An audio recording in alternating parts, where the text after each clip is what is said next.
Andrew J. Polk. Be a part of the show by calling 915-544-KTSM, 915-544-5876, or comment online on our stream at facebook.com/Talk El Paso. It's 4 p.m. Mountain Time, and that means it's time to talk El Paso with Andrew J. Polk. Thank you all so very much for joining us here for Talk El Paso, airing live on News Radio 690 KTSM. I'm your host, Andrew J. Polk. Thank you for tuning in, however you may be doing so, be it on air, online, live streaming through the free and reliable iHeartRadio app, or joining us over on the various social media pages we're up on these days, facebook.com/Talk El Paso, the Talk El Paso channel over on YouTube, Twitter @Talk El Paso, or twitch.tv, Andrew J. Polk. A lot of stuff we're going to be talking about, delving into, immigration, border security, and those related issues, particularly centered on, but not, of course, solely isolated to South Central, Segundo Barrio, parts of El Paso. Absolutely things we'll be getting into today, but there's also a lot more going on in and around the area, including more other law enforcement operations, actually. The NMSU situation, continuing to see more responses, including from state agencies in New Mexico there as well.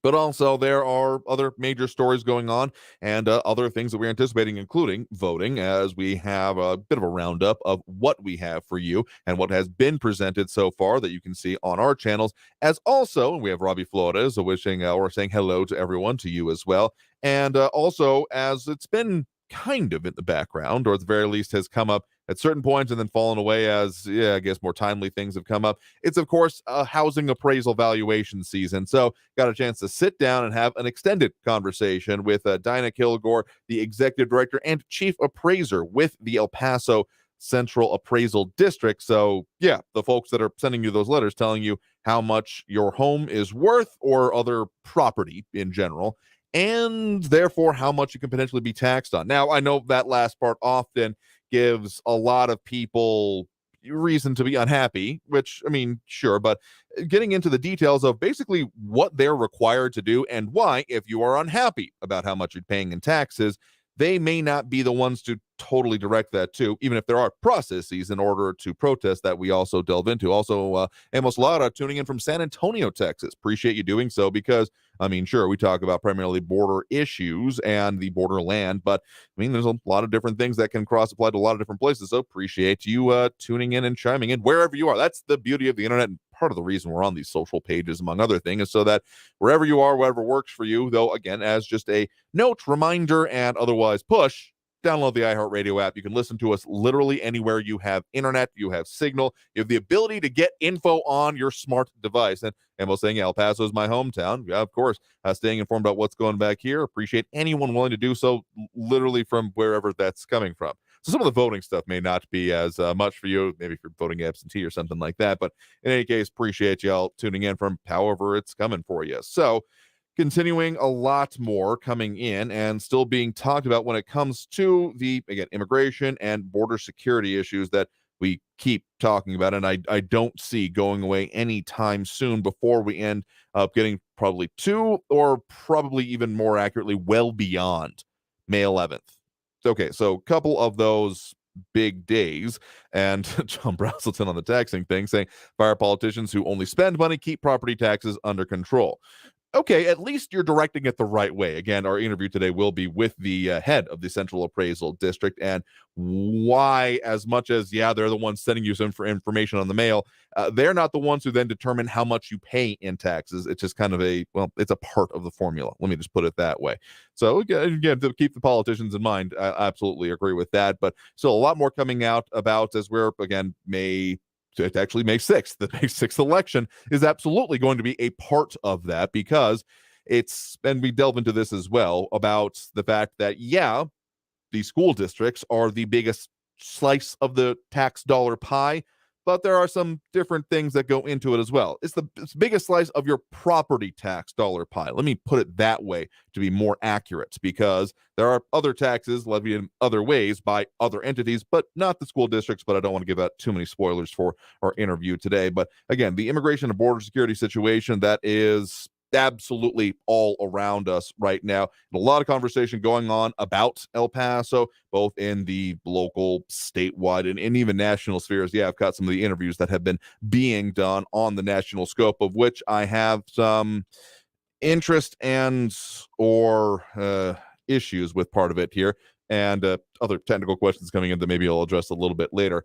But of course, a lot of the enforcement going on, we have all those levels of agencies, both local agencies, sheriffs, police, etc., and then also statewide as well, primarily the whole Operation Lone Star efforts being done still through Texas DPS, state troopers, etc., and then, of course, federal authorities, both the immigration focus, parts of the Department of Homeland Security, and then that potential of coming middle of next week, May 10th, the deployment of our area of some parts of the 1,500 National Guard troops that has been, or I think it's going to be National Guard. I guess it's just troops in general is what has been promised by the Biden administration in order to back up the operations of the otherwise law enforcement federal agencies, not providing law enforcement themselves these extra deployments, but doing the back end, the administrative, the movement of people and those kind of things. So an interesting bit of enforcement coming to light that has been happening even before this. Again, if you go over, and I try to cite my sources as much as possible on this because I think it's important, El Paso, Texas.gov/migrant-crisis, the migrant dashboards and the specifically the migrant situational awareness dashboard put forth by the city of El Paso, including numbers by releases in our community, CBP encounters, and in custody 7-day rolling averages. This has not even just been in this last week or last couple of weeks. I would argue that it's been a better part of 2 months ago that we started seeing some of this ramp up, at the very least within the encounters, somewhat within the releases, and a specific bit of enforcement kind of putting a highlight on that, as was reported on today by our news partners at KFOX 14. Migrants hiding at Budget Lodge in Central El Paso sent to Mexico, noting that this happened specifically on April 27th, according to Border Patrol, that they found 33 migrants from Venezuela, 5 from Mexico, and 5 from Ecuador hiding at the motel along a Mesa Street near California Avenue, and that other law enforcement agencies were requested when a, quote, large amount of migrants were trying to escape agents. Some of the enforcement, this also being tweeted out by the El Paso U.S. Border Patrol Sector Chief Anthony Scott Good, saying, quote, #migrants utilize extreme measures to evade arrest. Transnational criminal organizations continue to utilize local motels as stash houses. 43 migrants illegally in the U.S. intercepted at CBP, end quote.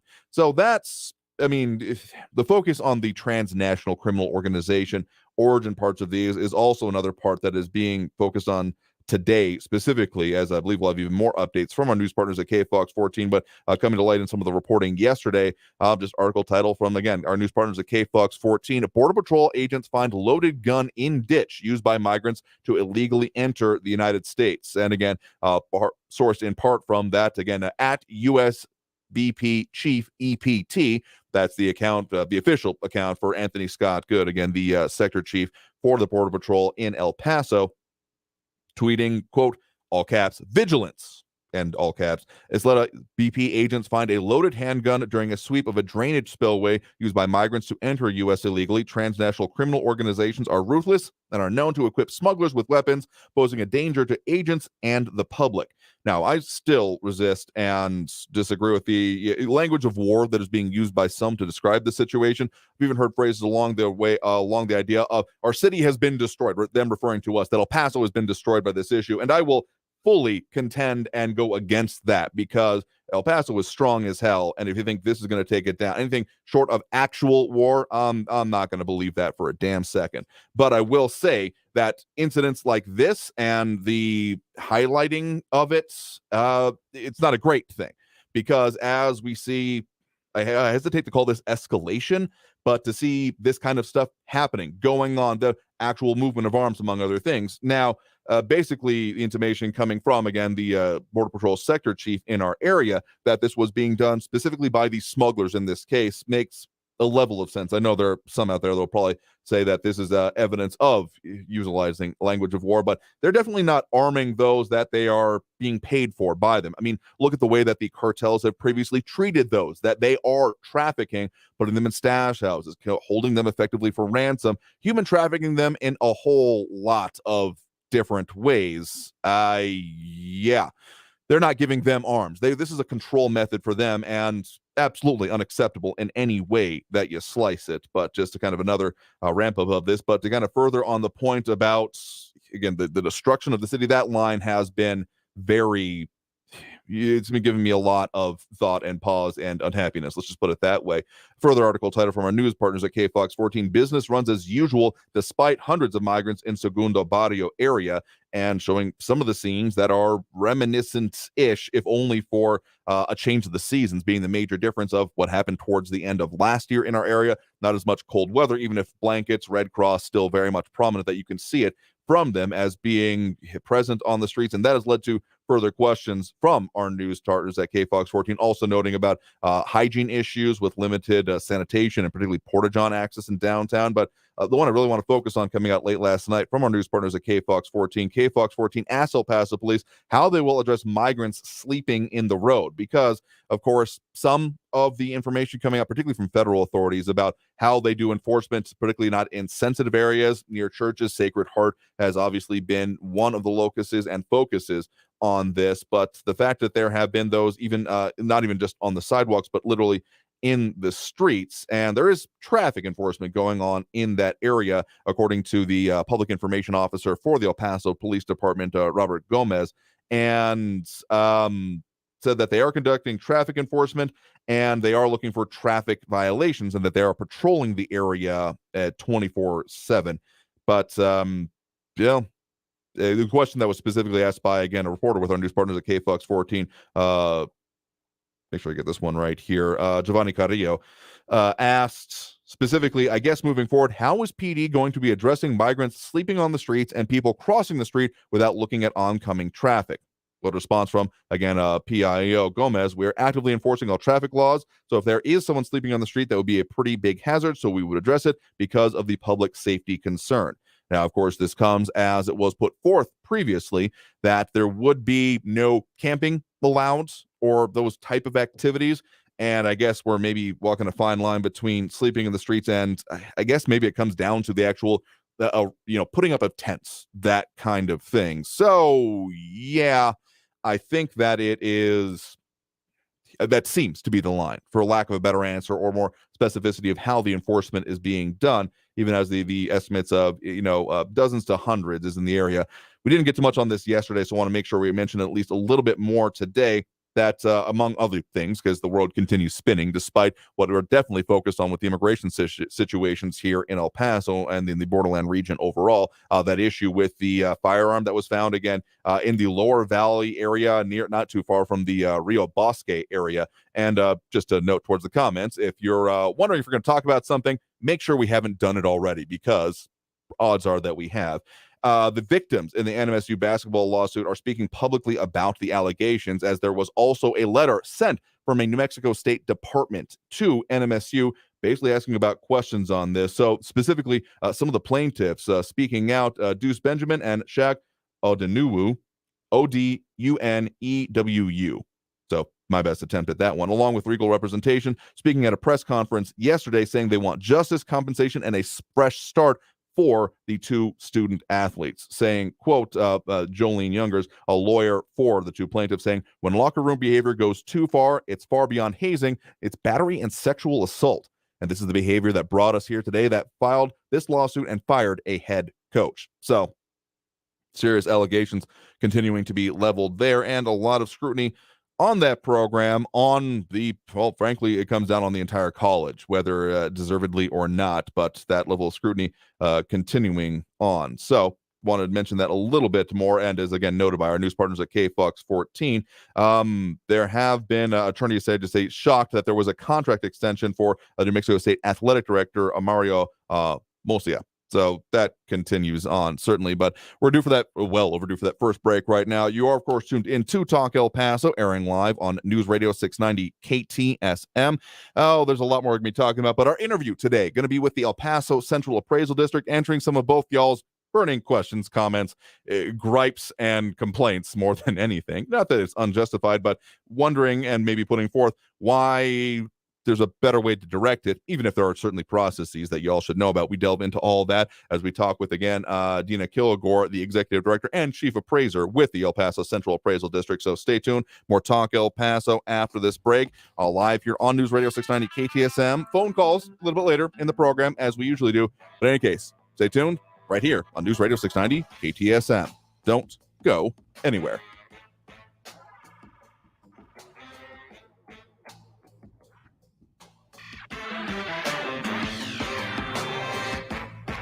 Traffic all day.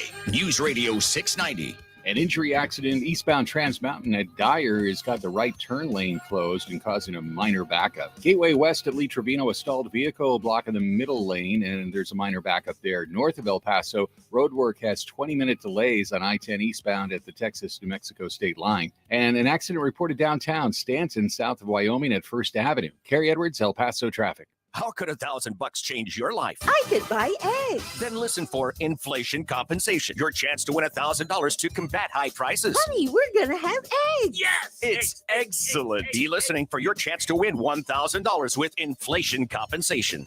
Listen for your chance to win $1,000 every hour, 9 through 5 p. with the inflation compensation on News Radio 690 AM. Brought to you by Charlie Clark Nissan and Charlie Clark Infinity of El Paso. Orale!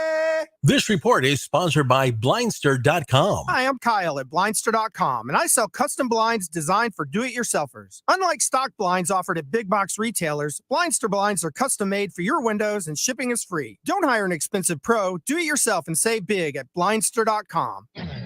Hi, I'm Scotty Clark from Scott Heating, Cooling, and Plumbing. The heat is back, so get ready, El Paso. It's going to be a long, hot summer. At Scott Heating and Cooling, we're ready to help you maintain and service your home and business HVAC system. We service all major brands of heating and cooling equipment, as well as commercial kitchen equipment and walk-in freezers. With appointments available 7 days a week, make an appointment online or call Scott Heating, Cooling, and Plumbing today at 915-595-4529. At El Paso Electric, we're working to meet our goal of providing 100% carbon-free energy by 2045. By next year, we'll double our renewable energy resources. In 2 years, we'll more than triple it. In 3 years, our solar output will increase almost 8 times. We're already 50% carbon-free in 2023, but there's more work to do. Because a clean energy future is more than a goal. It's a reality we're working towards every day. Visit epelectric.com/clean energy to see our plan. Car crimes are on the rise. Protect yourself and your valuables this holiday season. When you park your car, always lock it down. Never leave keys in your vehicle. Never leave your windows down. Don't leave your valuables in plain sight, or you might return to a terrible sight. Try to park in well-lit areas. And most importantly, always lock it down. Brought to you by the Insurance Council of Texas and the Motor Vehicle Crime Prevention Authority. Learn more at lockitdowntx.com. Finding great people to hire can be like trying to find a needle in a haystack, but not with ZipRecruiter. Their powerful matching technology delivers so many qualified candidates. It's like finding a needle in a needle stack. In fact, 4 out of 5 employers who post on ZipRecruiter get a quality candidate within the first day. For less hay and more needles, head to ZipRecruiter. And right now, you can try ZipRecruiter for free. That's right, free. At ZipRecruiter.com/free. That's ZipRecruiter.com/free. El Paso's News Radio 690 KTSM. Live from the KTSM AM 690 studios, it's Talk El Paso with Andrew J. Polk. To be a part of the show, follow on Facebook at facebook.com/Talk El Paso. Now here's your host, Andrew J. Polk.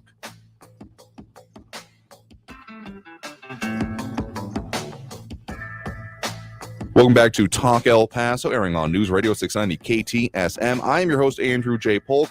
Thank you for tuning in, however you may be doing so, be it on air, online, live streaming through the free and reliable iHeartRadio app, or joining us over on the various social media pages we're up on these days: Facebook, YouTube, Twitter, and Twitch, either under Talk El Paso or Andrew J. Polk. Continuing on, of course, talking about the many things going on and affecting us here in the borderland today. But joining us here in studio right now, we are joined by Dinah Kilgore, Chief Appraiser for the El Paso Central Appraisal District. Thank you very much for joining us today. Oh, thank you for having me. Absolutely happy to have you on to talk about, well, what has been a important subject. I mean, always home valuations, the way property taxes are even able to be calculated, but particularly during this season. I mean, I recently got my property valuation in the mail, as although a lot of others have. So certainly a lot of, I'm sure, attention for you all going on at this point during the year. Yes, we're very busy, but that's good. We like it. We want it to be that way. Yeah, certainly. And so the function of y'all's office is a very kind of critical baseline one in terms of a lot of calculations, but I feel like there is a level of misunderstanding that comes along with it as well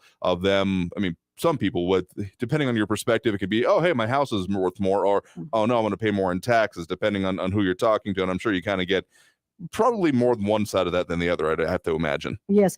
Everybody wants their home. That's their major investment. Yeah. So that we always want our home investment to be very solid, very strong. But we don't want to have to pay property taxes, but we do want the services. So, sure. And one of the things that's a misconception with us is we have nothing to do with the tax part of it. Sure. We're evaluation portion of it. And of course, the protesting portion, the exemptions, that's what the appraisal districts handle throughout the state. We're under state law, audited by the comptroller's office. And when legislation meets and whatever changes they make, that's what we have to make our adjustments to.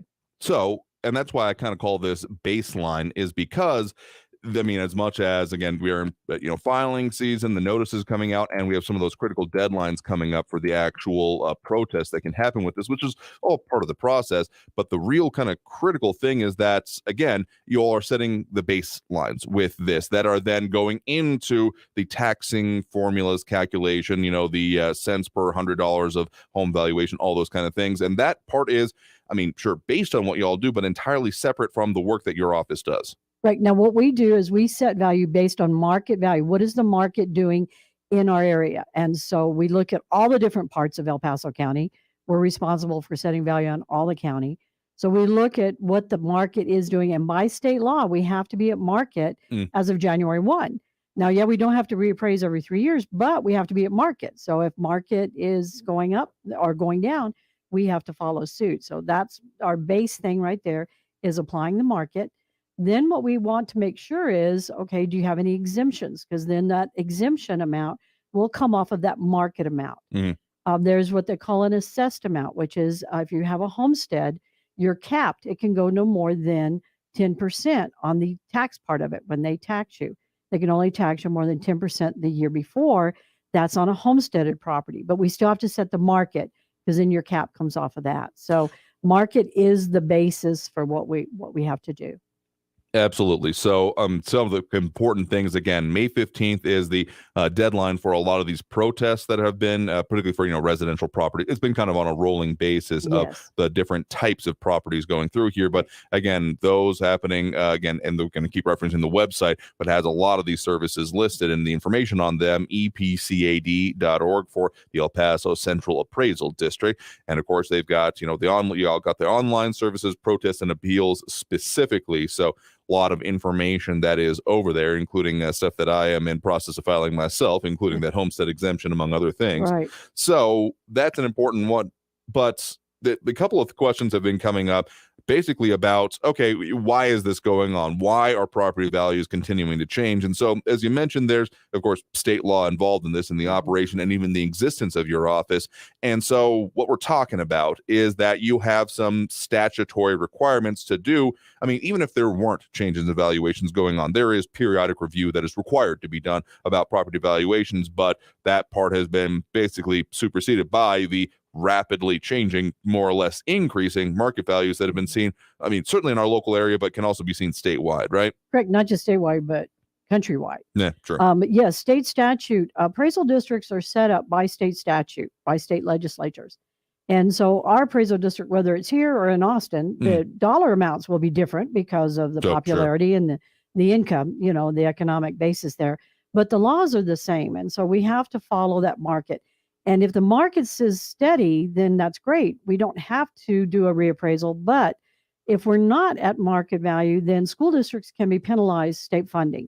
That's about the only thing the state does not have a property tax. Right. It's all local option. It's all locals that have that set the rates. But the state tax laws, tax policy does address school districts. So that's where they can take out, funding for the students if appraisal districts are not at 100% of market value. Now they give us a 10% variance, 95 to 105. So we have to follow the market very, very, very tightly and go up or down. So sending out notices, maybe you didn't have a change in your value, but you're still going to get a notice because we want you to have that opportunity, because during the protest season is when we get the individual information. We do mass appraisal assessments. So we look at the county as a universe. We don't do individual fee appraisals. We wouldn't have the time. It would take 7 years and like $69 million to do. So by statute and by uniform standards of professional appraisal practices, we do mass appraisal. And that's, to my understanding, largely based on basically like square footage and kind of comparable properties to an extent, but it's not like, a house that had your same square footage sold for this, so that's what it'll be marked as. It's we're looking at basically breaking it down to for your specific area and of the type of home that it is. I mean, multifamily would be valued differently, those kind of things. Right. It's then by like square footage, and the dollar amount per square foot then goes into that calculation. Right. We look at not just sales. Texas is a non-disclosure state, so getting sales information, we do get it, but it takes a lot of research. And we look at the cost. What is it costing to build those homes? How old are they? What do we have to depreciate? So there's other in businesses, we use the income approach to value. So these are all approaches that we use. That's why when notices go out, I tell everybody you have 30 days from the date of your notice or May 15th, whichever is the later date. So those of you that got your notices first part of April, your deadline is going to be the 15th. Be sure and file that protest. Then you can do your research. And if you find we're at the market, everybody, I have had people that have say, well, no, you're below the market, but I still don't want to pay that. Well, I'm sorry, by statute, we have to be at market value. And again, we have nothing to do with the tax rate part of it, but the valuation part of it and the exemptions is where we want you to come in, check your exemptions. Do you have the exemptions you qualify for? Look us up on our website, epcad.org, like you mentioned. Check the property search. Do we have the right square footage? We use outside measurements. Maybe you have a loft and we have it as a 2-story. Check. There are things that you can, as a property owner, can check to see, do we have that correct to begin with? So we can get that right. That's why this protest season is very, very important for us. We get more specific information about the individual properties. Again, if you're just joining us, guest right now is Dinah Kilgore, the Executive Director and Chief Appraiser with the El Paso Central Appraisal District. Again, that website, as just mentioned, epcad.org. EPCAD, as I often end up referring to it, for the El Paso Central Appraisal District, is your best source for a lot of this. But we often have some of those that are wanting more information by phone. What would be the best way for people to reach out to you that way? Well, we have several phone numbers. We have a main phone number. Go to our website. We have phone numbers on your notice of value. Everybody got a notice of appraised value. There's a phone number there. You call that number and they will direct you where you need to go. You can set up your appointment. There's multiple ways to file a protest. You can scan the QR code that is on the bottom of your notice. I believe it's on the bottom right-hand side of your notice. There's a lot of information in there. I know people don't want to read it, but it really will help you. There's an online portal that you can file your protest, and then an appraiser will give you an option to send a value to you. You can accept it or not accept it. If you don't accept it, then you go before the appraisal review board. You can file your notice, pencil and paper, bring it in, mail it in. And on our website, we have another way of filing. So there's multiple ways to file that protest. And I do want to let people know, come in and talk to an appraiser. Once you file that protest, they'll send you an appointment letter as to when your date is. You don't have to wait to that date. Come in and talk to an appraiser one-on-one. We call it informally, and you can visit with an appraiser. We can show you the information. You can show us your information. You don't have to go before the appraisal review board. That is more of a formal hearing, and that is made up by citizens that are appointed by the local administrative judge. We have nothing to do with them. We don't train them. The comptroller's office does their training. They're not our staff. So it sometimes they got to straighten. straighten that out so people understand the two different parties. Gotcha. So when it comes to, and again, one of the major numbers this for those who can't get online, available over on your site, general information, 915-780-2131. Again, that's 915-780-2131. So when it comes to the protest, y'all, of course, not involved in giving people legal advice by any means, but a lot of people that have brought up in this and previous years about, okay, how do I deal with this, have said you have to go straight to and get a full professional appraisal. Now, of course, there's the other ways you've mentioned of if there's incorrect information, if there's an inaccuracy, certainly correct those. But what would be if someone is just saying, I don't think that is accurate for the base valuation, even if all the other information is correct, what would be the proper way for them to go about that? What I tell people to do is look at your neighborhood. Do you have homes for sale in your neighborhood? Do they have flyers, or do they have just a real estate sign? Call that realtor and ask them, what is this home selling for? What are the homes selling for in this area? Some realtors will do what they call a market analysis. It's a CMA. It's a current market analysis. Mm-hmm. Some may charge you a small fee, some may not. And they will make adjustments per your differences, but they'll give you just a basic one that will tell you what's happening in your neighborhood.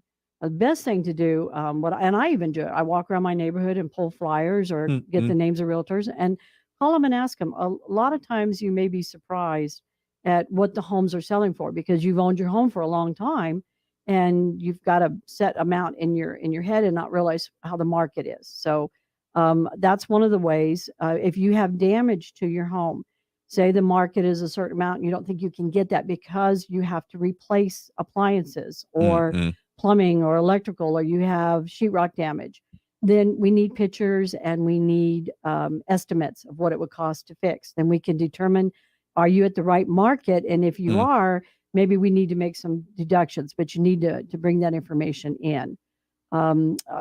Realtors can give you some information. Look online with some of the... We don't use Zillow. Zillow's kind of far out there. You know, I don't want to say yay or nay about anybody, but you can look and see kind of what they're going by.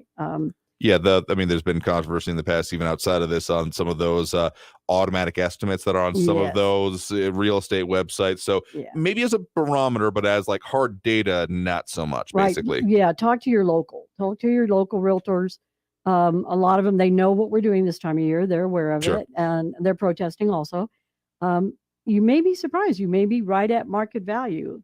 And if you are at market value, you need to remember, make sure you have your homestead exemption. Right. Because your tax amount will only go up 10% higher than the year before.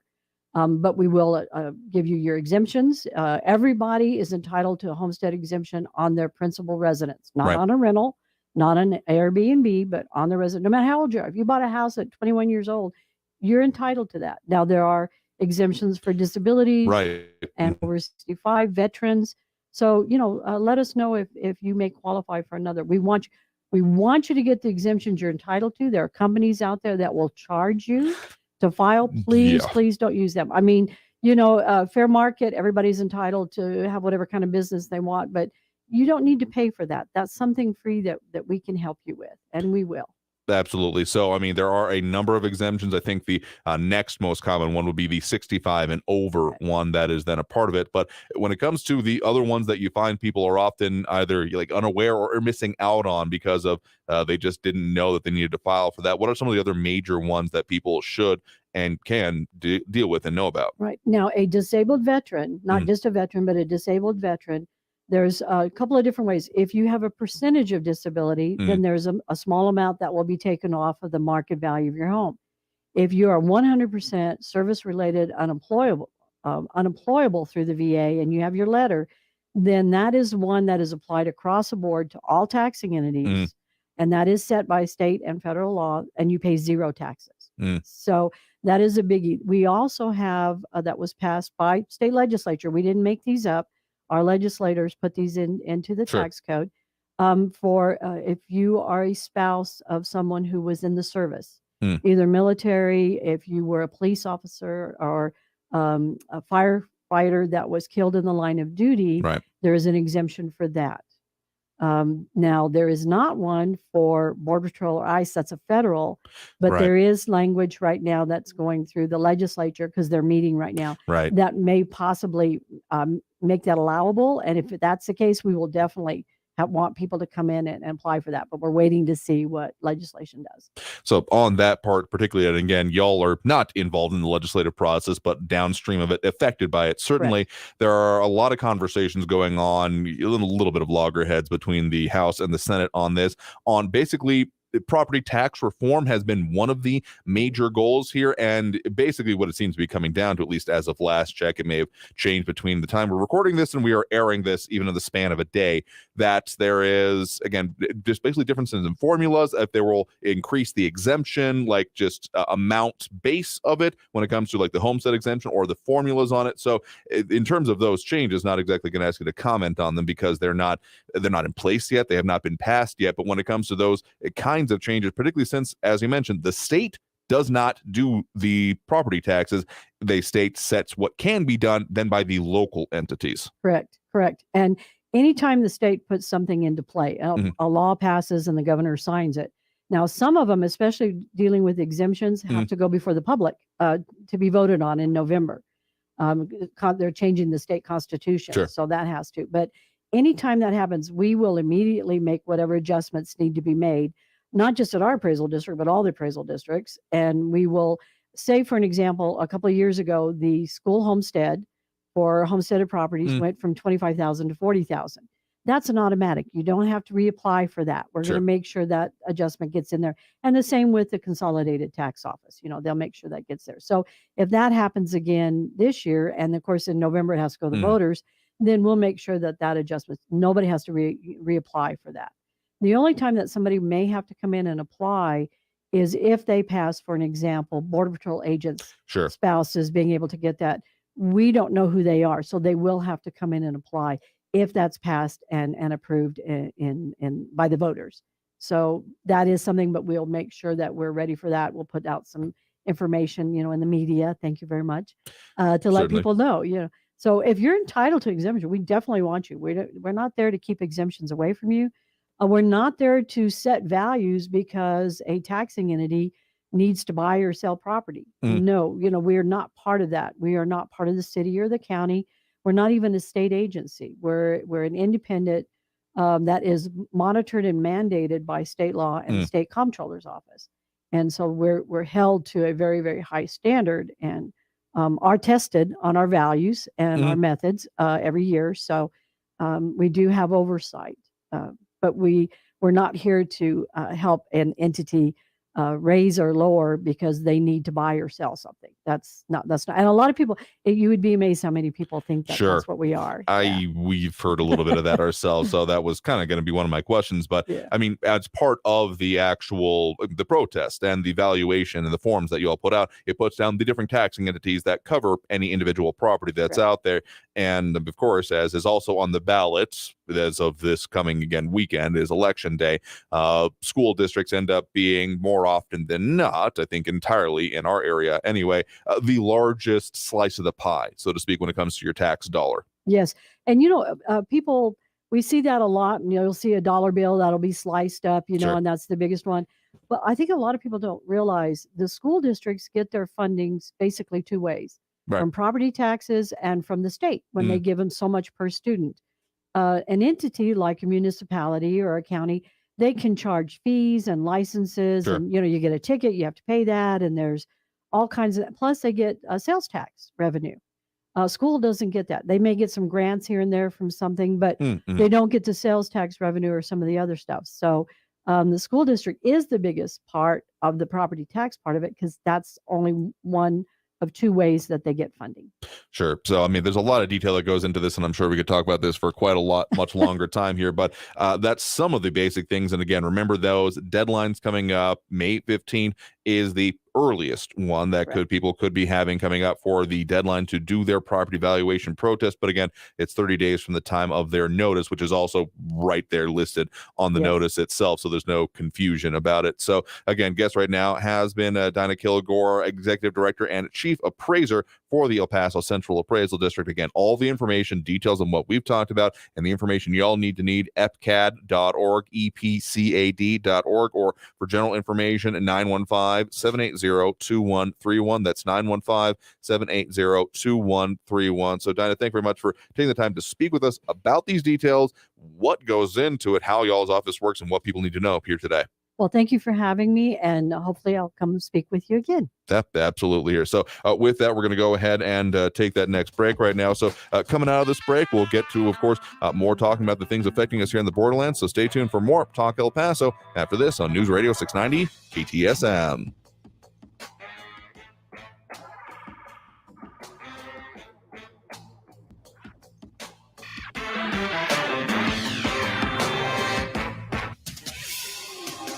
El Paso's News Radio 690 KTSM. Hello, everyone. This is Robert Olguin with your KFOX 14 news update. A murder investigation is underway in Las Cruces. Police are conducting the investigation at a home on Mesquite Street and Poplar Avenue. A second victim in the home was taken to a hospital. The investigation started at 4 o'clock this morning. The individual who police believe is responsible remains at large. Border Patrol agents in Far East El Paso say they discovered a loaded handgun in a Lower Valley spillway that migrants used to illegally enter the U.S. Earlier this week, agents were responding to the illegal entry of 5 individuals in a spillway just east of the Rio Bosque Wetlands Park. The 5 individuals were able to return to Mexico. As agents searched the area, they found the loaded 9mm handgun. According to the Border Patrol, it's another example of how transnational criminal organizations encourage and at times equip smugglers with weapons. This has been your KFOX 14 news update. I'm Robert Olguin.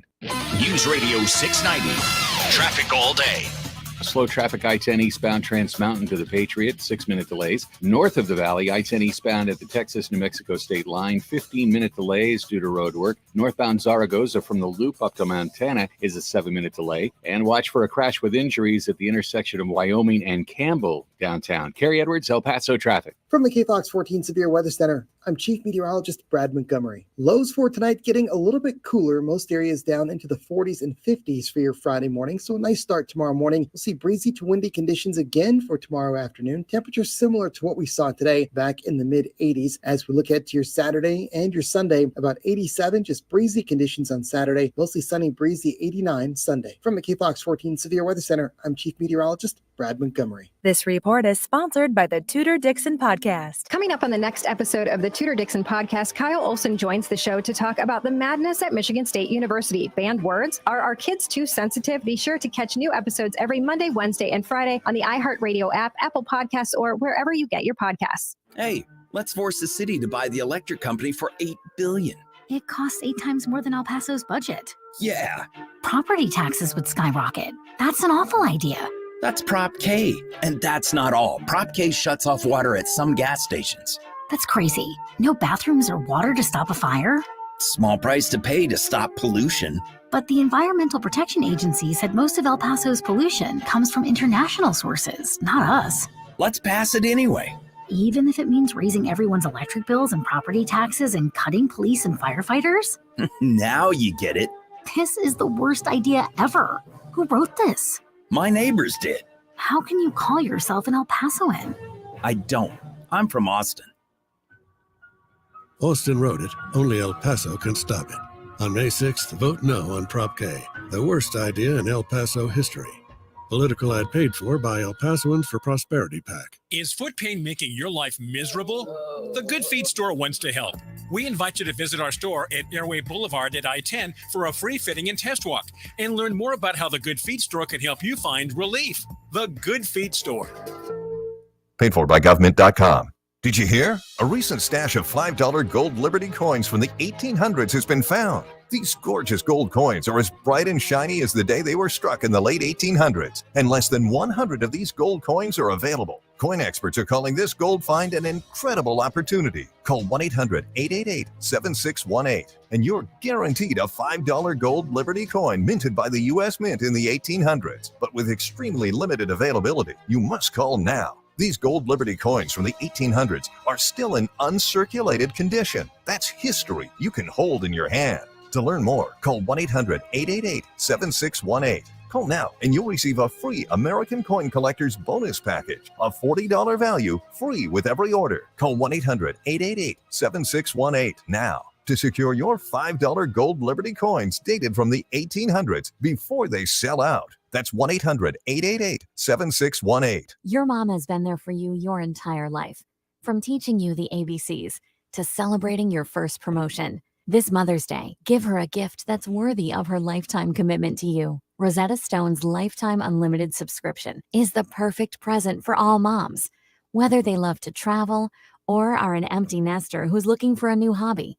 Give her forever access to 25 languages for 40% off. Now through May 14th at rosettastone.com. Protect yourself and your valuables this holiday season. Never leave keys in your vehicle. Don't leave your valuables in plain sight. Park in well-lit areas. And most importantly, always lock it down. Brought to you by the Insurance Council of Texas and the Motor Vehicle Crime Prevention Authority. Learn more at lockitdowntx.com. The El Paso Community Foundation supports the causes you feel passionate about here in the borderland, whether it's education, social services, arts and culture, the environment, health, or economic development. The El Paso Community Foundation has been promoting philanthropy and progress in our hometown region for more than 45 years. Make your mark with us. Start a fund today for good, for El Paso, forever. Learn more at epcf.org. That's epcf.org.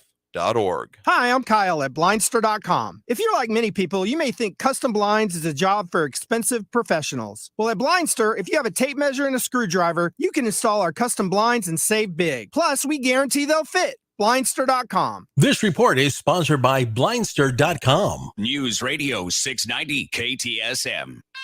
Live from the KTSM AM 690 studios, it's Talk El Paso with Andrew J. Polk. To be a part of the show, call 915-544-KTSM or follow on Facebook at facebook.com/Talk El Paso. Now here's your host, Andrew J. Polk. Thank you all so very much for joining us here for Talk El Paso, airing live on News Radio 690 KTSM. I am your host, Andrew J. Polk. Thank you for tuning in, however you may be doing so, be it on air, online, live streaming through the free and reliable iHeartRadio app, or joining us over on the various social media pages, Facebook, YouTube, Twitter, and Twitch, either under Talk El Paso or Andrew J. Polk. A lot of stuff we're getting into today. And again, thanks to our guest from this hour, Dinah Kilgore, the Executive Director and Chief Appraiser with the Central Appraisal District, El Paso Central Appraisal District, epcad.org, where you can, of course, find that.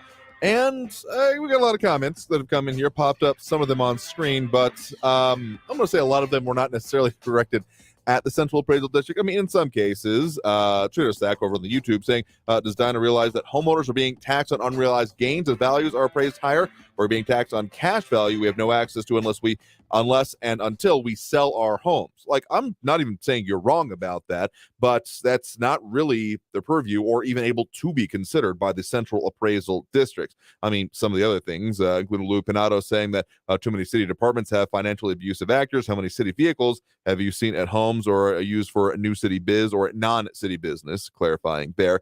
And Trio continuing on with that, I mean, as a new homeowner myself, as I think you said you moved here recently, if I'm remembering that correctly, correct me if I'm wrong. Yeah, it's a not fun thing to look at. And particularly when, the valuations have definitely gotten up. So I have recently bought my house, and I did get my valuation in the mail. I'm going up by roughly like 7-8%, give or take. So I've been told by some other people that I trust that maybe I should just take that one, because otherwise it could compound. And I'm exploring my options. I'll decide what I end up doing it if it's feasible to tell you all about it. But there is that just kind of fun/unfun note at the bottom of mine saying that the value of this property has increased by 50% since 2018. And no, I have not owned this property since 2018, so I'm coming in on the end of it. And so I get that, particularly Trio goes on to say, why is the onus on the homeowner? Why can the appraisal district be lazy and half cheek it, yet the homeowner must take the time out of their busy schedule to do all the thorough market analysis? I mean, again, I get your frustration, though I don't think it's necessarily pointed the same way in the right position, because they're looking at the basic fact. They're not coming into your home and looking at all of it and saying, okay, we think it's worth this much. They're, as she said, looking at the square footage, the outside value of it, and therefore putting it in. And they're mandated to do so. So this is not like they're making a choice towards you. Now, there are some things going through the Texas legislature, of course, that would be maybe kind of the reason why I mentioned those loggerheads that still exist as far as I'm aware. I don't think it's fully moved through yet when it comes to if they're going to change the formulas about how property taxes can be actually set, or if they're going to change like the homestead exemption. So part of that would include the Central Appraisal District and how they are automatically able to apply that, or some of those new ones like she mentioned. But I guess the way I feel about it is, again, I'm not saying that I'm totally happy with everything coming out of that office, but I think that being unhappy about it and therefore bring it to them is kind of misplaced. It's like being mad at the mailman for bringing you the bills as opposed to whatever be raised or not by those assessing it. It's the taxing entities that end up making the decision. So that's why, as a further push and just kind of bring it back home, why who is in our elected official positions is important, and why, among other things, we got three of the major school, more than three, but definitely the three biggest school districts in our area have positions on the ballot right now. Well, not right now. Saturday, May 6th, election day is your next chance to do it. Early voting is, of course, over, but the current election, we can definitely put it that way. So, and I mean, there's other points in there, including the idea about not truly owning your home if you don't do that. Trito's that going on there saying that given the egregious property tax system we have, a home that is a primary residence is actually more a liability than it is an asset. After all, it produces no income but has many expenses / property tax. I mean, you build equity. I mean, you're of course welcome and should be encouraged to make your own financial decisions on it. But I'm just saying the taxing entities in our area, and to a certain extent Austin, in how they are maybe affecting how those come out, are the key places to put this. Otherwise, you're getting mad at a math formula, basically, is what it comes down to. And sure, if you have reason to, you've got some of the things that she mentioned, the ability to contest, you got repairs going on, things that would therefore be reasonable to expect it to be a lower value, you can and probably should. I would fully encourage you to do so. But I'm just saying, you don't shoot the messenger. Anyway, that's going to go ahead and take us through that next break and the top of the hour. So meant to say it already, but we've had it up on screen. We will go ahead and take that break and open up those phone lines right now. So, and more suggestions coming in, and we'll keep addressing some of those comments. But if you want to get on the phone line, get in the queue as we get through the top of the hour news break, that number to call is, of course, 915-544-5876, 915-544-KTSM. Back after this break with more Talk El Paso here on News Radio 690 KTSM. Stay tuned.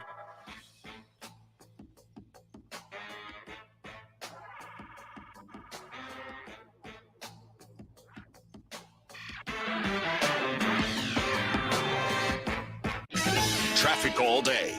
News Radio 690. There's a bit of a slowdown on the I-10 eastbound between Trans Mountain and the Patriot with 5-minute delays. That earlier crash eastbound Trans Mountain at Dyer is just cleared. All lanes are back open. Watch for an injury accident westbound North Loop Drive at Zaragoza and take Gateway East or West or Pendale as your alternates. Travel on Zaragoza northbound slow from the loop up to Montana with 8-minute delays. Kerry Edwards, El Paso traffic. This report is sponsored by Discover. Discover credit cards do something pretty awesome at the end of your first year. They automatically double all the cash back you've earned. That's right. Everything you've earned doubled. The cash back from trips, restaurants, all doubled. Seriously though, see terms and check it out for yourself at discover.com/match. I'm Martin Hoke, the inventor of Navage Nasal Care, and I love Navage. I've told you about how your nose is the body's air filter, that Navage's powered suction will help flush out allergens, viruses, mucus, and germs, and that Navage will help you breathe better. But what do other people say about Navage? Like Tara, quote, "My doctor wanted me to do saline rinses for my allergies, but I've never been able to successfully use a neti pot. Navage uses suction power, so it's foolproof. There are nights when I'll have particularly bothersome allergies. I'll bust it out, and the results are immediate. It's such a relief. It's become a lifesaver." Unquote. She's one of over 100,000 online reviews praising Navage, the all-natural solution trusted by over 3 million people to help you breathe better, sleep deeper, snore less, and stay healthier without drugs. Navage is available at Walmart, CVS, Walgreens, Target, Rite Aid, and online. Navage, Navage, clean nose, healthy life. Hi, I'm Kyle at Blindster.com. Shopping for new blinds? At Blindster, we offer over 50 different blinds, shades, and shutters at low prices, custom made for your windows, and shipping is free. Shop at home and order 10 free samples of any product before you buy. Blindster.com. 180 over 111, and I had a stroke. I couldn't speak or walk. This is high blood pressure. Get back on your plan. Go to loweryourhbp.org. Brought to you by the American Stroke Association, American Medical Association, and the Ad Council. Freedom of speech lives here. To me, freedom of speech is being able to say anything you want. El Paso's News Radio. News on the hour and KTSM. Traffic and weather all day. News Radio 690 is KTSM AM El Paso, an iHeart radio station. NBC News Radio. I'm Brian Shook. The accused Atlanta mass shooter will not have an initial hearing. 24-year-old Dion Patterson waived his right to his initial hearing today. He's charged with 1 count of murder and 4 counts of aggravated assault after allegedly opening fire in the waiting room of a medical facility, killing 1 woman and injuring 4 others. Attorney General Merrick Garland says the conviction of 4 Proud Boys members on seditious conspiracy made a statement about the Justice Department. Today's verdict makes clear that the Justice Department will do everything in its power to defend the American people and American democracy. The men were charged in connection to their roles in the 2021 U.S. Capitol riot. Garland said the evidence detailed the extent of violence that occurred at the Capitol that day and the central role the defendants played in setting it into motion. 4 people, including a suspected shooter, are dead after 2 incidents in Georgia. According to the Colquitt County coroner, 3 women and a man died in Moultrie.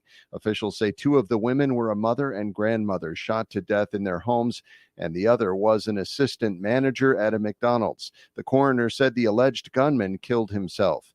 A progressive Democrat says the White House is not prepared for the end of Title 42. Lisa Taylor has more. In letters to President Biden and DHS Secretary Alejandro Mayorkas, Arizona Congressman Ruben Gallego raised concerns the administration has not done enough to prepare border communities for an expected surge in migration next week when the public health order ends. Title 42 has been used to expedite deportations and expires May 11th. Gallego said mayors and county officials have expressed confusion around the administration's policy on migrant processing. I'm Lisa Taylor. The National Weather Service says there was another tornado in Los Angeles this morning. You're listening to the latest from NBC News Radio. The autopsy of Tyree Nichols is revealing new information about how he died. Back in January, Nichols was beaten by Memphis police during a routine traffic stop and died in the hospital 3 days later. This week, the medical examiner's official autopsy found Nichols died of brain injuries from blunt force trauma. Deputies say a woman mailed drug-laced letters to a county jail in California. Lucinda Kay has the details. Deputies say they intercepted the letters in the county jail's mail center. Tests show the letters are soaked in dried liquid methamphetamine. Investigators tracked the letters to a 33-year-old woman and arrested her in Santee. She's now booked into the Las Colinas jail, suspected of bringing drugs into a jail, trying to sell a controlled substance to a person in custody, and conspiracy to commit crime. I'm Lucinda Kay. May the force be with you this May 4th. More from Mark Mayfield.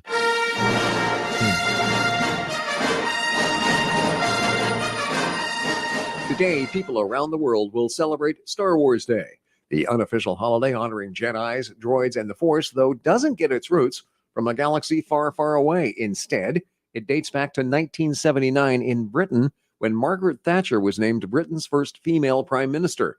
To celebrate her victory, her party took out an ad in the London Evening News saying, "May the 4th be with you, Maggie. Congratulations."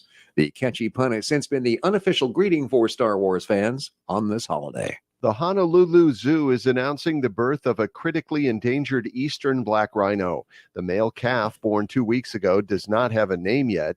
He weighs 50 pounds, and zoo officials say he was standing, walking, and bonding with his mom within an hour after he was born.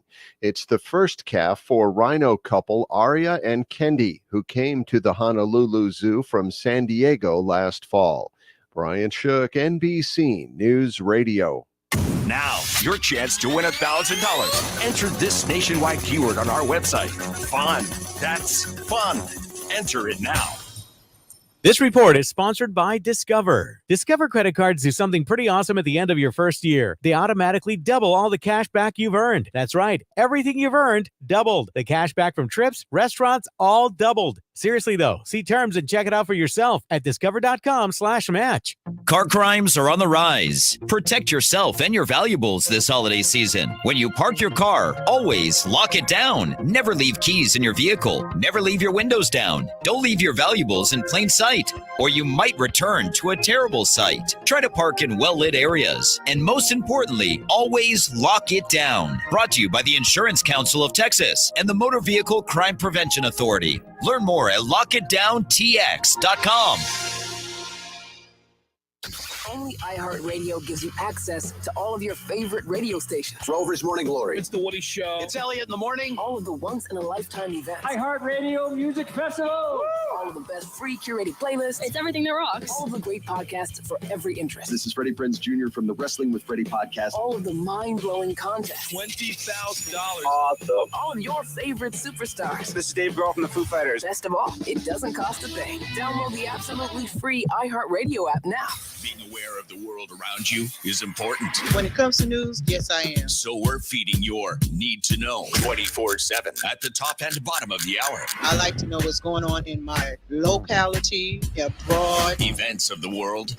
Fairly so. Yeah, I'm pretty connected. Or down the street. For the most part, I know what's going on. You know, I need to be aware and what to look out for, and I'm real cautious, so yeah, I need to have that. It's what we do. News Radio 690 KTSM. El Paso's News Radio 690 KTSM. Live from the KTSM AM 690 studios, it's Talk El Paso with Andrew J. Polk. To be a part of the show, call 915-544-KTSM or follow on Facebook at facebook.com/Talk El Paso. Now here's your host, Andrew J. Polk. Thank you all so very much for joining us here for Talk El Paso, airing live on News Radio 690 KTSM. I'm your host, Andrew J. Polk. Thank you for tuning in, however you may be doing so, be it on air, online, live streaming through the free and reliable iHeartRadio app, or joining us over on the various social media pages we're up on these days, facebook.com/Talk El Paso, the Talk El Paso channel over on YouTube, Twitter at Talk El Paso, or twitch.tv, Andrew J. Polk. Some of those dropping those likes and reacts that we certainly do appreciate, including Noemi Fragoso, Ida Beza Gardner, Flaco Jimenez, Monica Cervantes, and Robbie Flores, as well as chiming in, including Bernadette Bandicole with the good afternoon and may the 4th be with you. And I can't help it but think in my head, and also with you. I know that's not even how it's said anymore, but yeah, it's ingrained in me. Not Catholic, but close enough to get that culturally, locally, I don't know. Anyway, of course, we have that being celebrated. And also, just as a personal celebration, or show celebration, I guess we could say, we just hit 1,000 followers over on our Facebook. So thank you to everyone who has followed us there and continues to do so. I don't know if we hit it like exactly today, but it's been brought up recently, so I've been keeping an eye on it. Definitely at 1K as of today, even though there's also this 76 following thing. Good, I don't know. Facebook is ephemeral at best and very opaque with its rules in the back end. But hey, 1K feels good. Appreciate everyone being with us over there in the social media. A lot of other comments coming in as well, including Flaco Jimenez appreciating the information from our interview today, certainly. And John Brausleton putting forth the idea of Texas needing a Proposition 13 for Texas homeowners, referencing, I think, what it was called in California, basically saying you can't depend on politicians to stop spending money. They never did in California, and Texas is close behind. The amount of money that can be earned will always be, well, the projects that can be done will always be expanded to do it. I mean, occasionally there are reductions that can be seen, and that's one of the sticking points in the state legislature right now. But even if, okay, as much as there is the whole concern about property taxes, the existence of it, and how this can or might be able to work, I mean, there is a push in the Texas legislature, or it has been, not really this year, at least nothing I can concretely point to, on the idea of removing property taxes. And then, of course, the question would come up about, okay, but then how do you pay for state business? I mean, yes, there are those that would say that therefore there won't be any, and they'd be happy with that. Not saying you're wrong, but I'm saying that that's not the point that's being or has been explored in the Texas legislature. The point that would be explored, or at least has been brought up, would be the idea of moving almost entirely to excise taxes. So licenses, fees, surcharges, those sales tax, among other things. So for usages. So yeah, that's a possibility, not really present in this one, as we're getting closer to sine die, the end of the I guess, initial session of the Texas legislature, we'll see. There's been threats of see if there'll be a follow through for any special sessions coming up. And of course, someone ripped out the 5th month from your calendar. So dismayed. Oh, I walked into that one. I didn't. This is why I need to read comments in my head before I say them all over, but I was going to be very mad on your behalf, and now I'm just mad at you. And other comments coming in, including Rick Reyes saying that if he was me, property taxes, he just bought the house and he would fight it. So again, we're exploring our options. I don't know if we just lost it in the mail, lost it in the pile of mail, or just finally seeing it. But again, May 15th, that day for a whole lot of people out there. Again, you have at least a month. But if you already got it and just been sitting on it, now is your time. Still got a lot of paperwork to file myself there. And one more comment coming in from Tritosec as well. Why are businesses given incentives like not having to pay property taxes for 10 to 20 years when they aren't struggling with revenue they are bringing? I guess that's are they going to relocate here or not? Public-private partnerships you're talking about, those kind of things. So I guess maybe I'm aware of other localities where they'll give you property. They'll give you it's not like homesteading, but if you promise to come here and invest a certain amount, we'll give it to you. We're probably talking about small, there are phrases I want to use, but I can't on the radio kind of thing. Middle of nowhere. That's a pretty decent way to put it. Kind of places where they're desperate for population, where they will do that. And that's basically, I guess, the same reasoning that they do for businesses, except most places are, regardless how big they are or not, maybe not desperate for businesses, but always willing to consider it. And it's kind of, I guess, assumed that there will be people there until it's not. Anyway, boy, of course, we'll have those phone lines open full up at the moment. But if you want to get on that line a little bit later, here's a hint. When one call ends, a line becomes open. And no, that's not like a door and window, what God opens analogy thing. It's just the fact of the matter. So if you keep that number handy, 915-544-5876, 544-KTSM. We do have Casey in the Northeast on the line with us right now. Casey, thanks for joining us. Yeah, thank you, sir. I just wanted to call about the influx of illegals that are coming across the border, just waiting for Title 42 to end. Yeah, I got to say, both sides of the political aisle, Republicans, Democrats, in the U.S. Congress, even presidents for that matter, have been guilty of not enforcing the law. And that's pretty much what it comes down to, is the laws just simply aren't being enforced. America is our home. I assume everybody who's listening to this radio has a home. Would you want somebody to come into your home through the side window or to the front? And the obvious answer to that is to the front. And when they do, wouldn't you want to have them come through the front door? And I would also say, too, the immigration laws have been on the books for over 220 years. And, the current immigration laws, I should say, passed by the U.S. Congress was around 15, 20 years ago by both Democrats and Republicans. That's to include even white Democrats for all the white race baiters out there. So I guess that makes those white Democrats racist too, I guess. And, I would also say is, for all the Veronica Escobar supporters out there as well, it's like this woman has been an open borders advocate for a very long time. I would like to know how many illegals she has brought into her home that she's paid for, clothed, housed, gave medicine to. I'm guessing the answer is 0. So all the other burden that comes with that has to be put on the taxpayers, not her.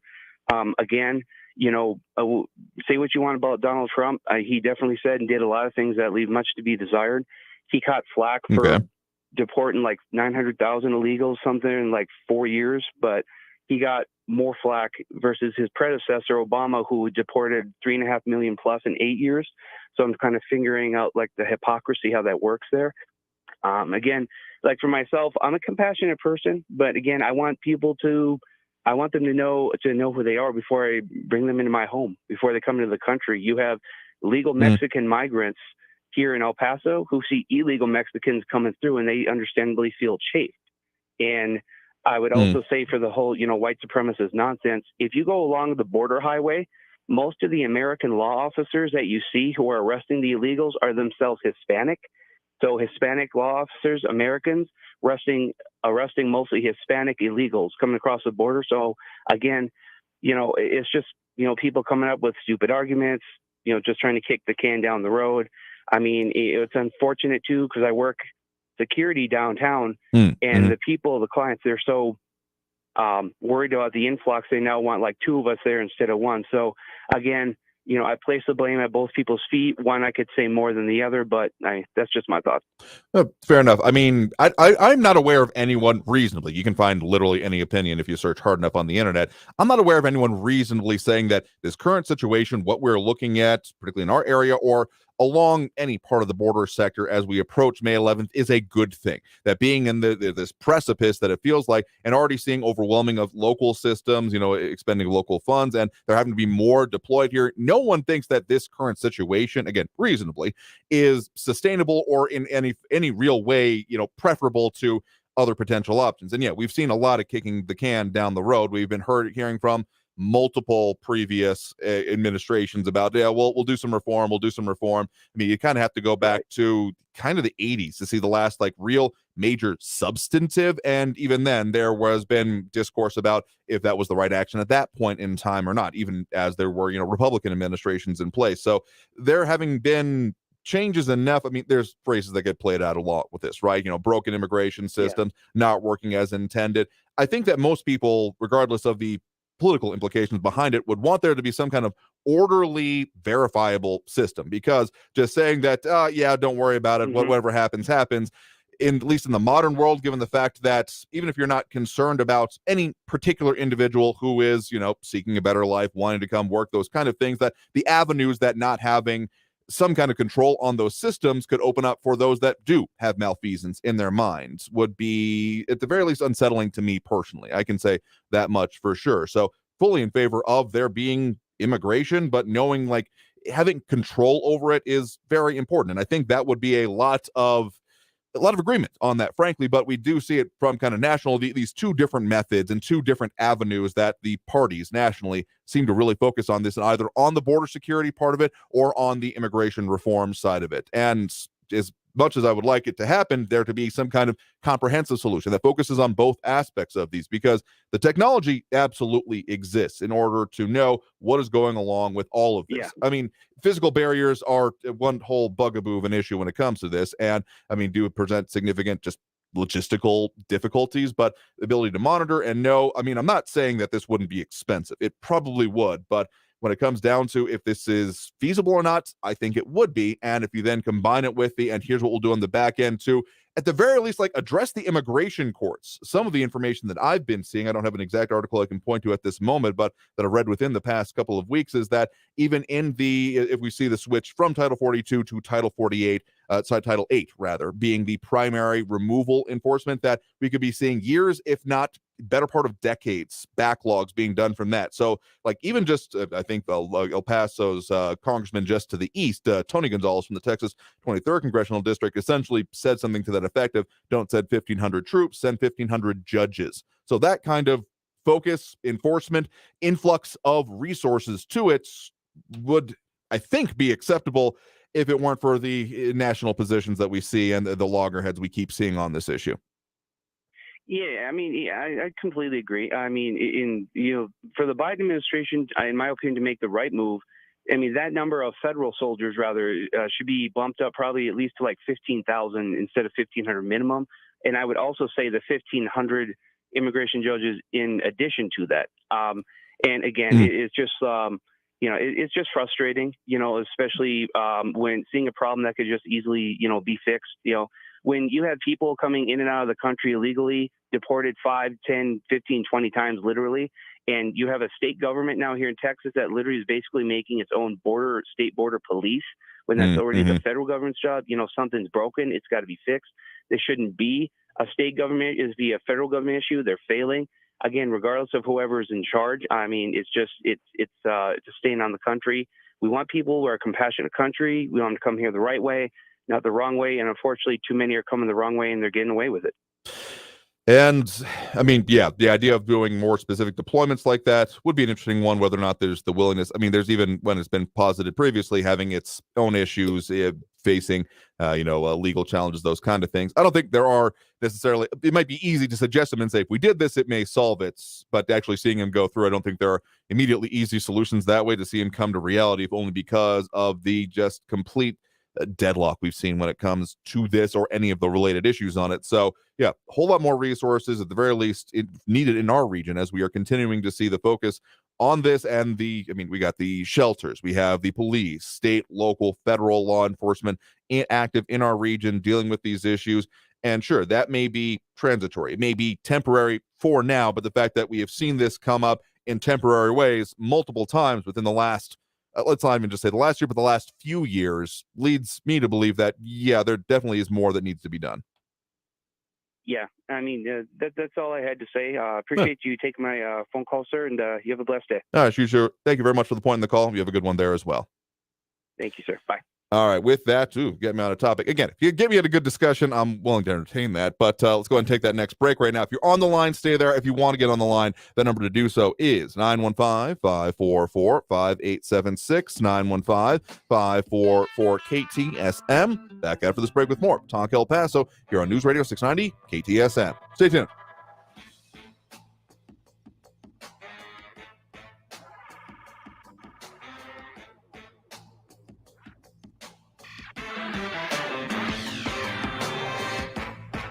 Traffic all day. News Radio 690. Seeing a slowdown on the I-10 westbound from the Loop to the Patriot, it is a 5-minute delay. On the Spur, Liberty Expressway eastbound from the Gateway to the Loop, 5-minute backup. Lee Trevino northbound at Treywood, there's an injury accident with police at the scene. Try Loma Land or Vista del Sol as your alternates. And slow traffic on northbound Zaragoza between the Loop and Montana. 10-minute delays. Carrie Edwards, El Paso traffic. How could $1,000 change your life? I could buy eggs. Then listen for inflation compensation. Your chance to win $1,000 to combat high prices. Honey, we're going to have eggs. Yes, it's excellent. Be listening for your chance to win $1,000 with inflation compensation. Listen for your chance to win $1,000 every hour, 9 through 5 p. with the inflation compensation on News Radio 690 AM. Brought to you by Charlie Clark Nissan and Charlie Clark Infinity of El Paso. This report is sponsored by Lowe's. All new spring deals are here at Lowe's. Save on the Cobalt 24-volt string trimmer and leaf blower combo kit. Now just $149. Lowe's knows spring. Lowe's knows home improvement. Offer valid through 5/17. Selection varies by location while supplies last. No, not now. That sounds like it's going to cost you. I know what to do. I'm going to cashnetusa.com. I can apply in minutes, get an instant decision, and if approved, I could have the money in my account as soon as the same business day. When you need money fast, be the hero. Go to cashnetusa.com to apply for the money you need now. The exact timing as to when your loan funds will be available will be determined by your banking institution. At El Paso Electric, we're working to meet our goal of providing 100% carbon-free energy by 2045. By next year, we'll double our renewable energy resources. In 2 years, we'll more than triple it. In 3 years, our solar output will increase almost 8 times. We're already 50% carbon-free in 2023, but there's more work to do. Because a clean energy future is more than a goal. It's a reality we're working towards every day. Visit epelectric.com/clean energy to see our plan. Texting enrolls you in a recurring automated marketing text messages. Consent not required to purchase. Message and data rates may apply. Leaving for the gym so early? I'm ready to go. Since you started taking Nugenix Total T, you've been acting like when we met in our 20s. I feel like myself again. Lower testosterone after turning 40 slowed me down. Nugenix Total T has been a game changer for me. What is it about Nugenix Total T that's different? Well, it's a patented key ingredient called testofen. It boosts free and total testosterone to help you get back the drive and energy from your youth. It's backed by 5 clinical studies. I've seen the huge difference it's made for you in the gym, at work, and in the bedroom. I'm so glad I sent them a text for my complimentary bottle. Text PRIDE to 321321 right now for your complimentary bottle of Nugenix Total T. Nugenix is the #1 selling testosterone boosting brand at GNC and Walmart. Do it now and we'll also send you a bottle of Nugenix Thermo X, our newest, most powerful fat burner ever. Absolutely free. Text PRIDE to 321321. That's PRIDE to 321321. News Radio 690 KTSM. Live from the KTSM AM 690 studios, it's Talk El Paso with Andrew J. Polk. To be a part of the show, call 915-544-KTSM or follow on Facebook at facebook.com/Talk El Paso. Now here's your host, Andrew J. Polk.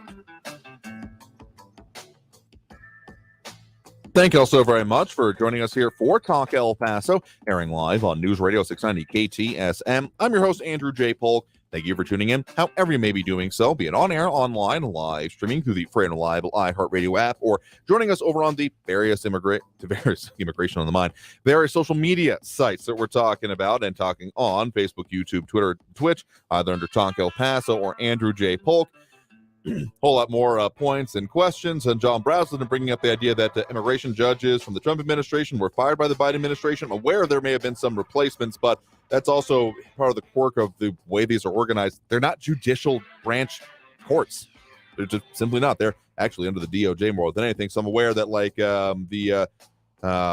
the House Judiciary Committee under Chair Jim Jordan, as of just under a year ago, last year, was putting up or launching an investigation into that. So, I mean, that's part of it, but actually, I guess maybe before, technically. Anyway, that has come up, but to my understanding, they were replaced, even if there are other things coming out about there being ideological and differences on it. One of the, I've mentioned it before, the Syracuse University, the TRAC on immigration on this, they have some stats on the number of cases that were pending as of the changeover of the administration, among other things, and that they're looking at, there being already an average wait time before next hearing scheduled, by that point being close to 100, there could be greater than 117 months for some of the longest waits for it. So, yeah. Anyway, let's go ahead and get back to those phone lines now. Again, full up at the moment, but just keep that number handy, 915-544-5876-544-KTSN. We do have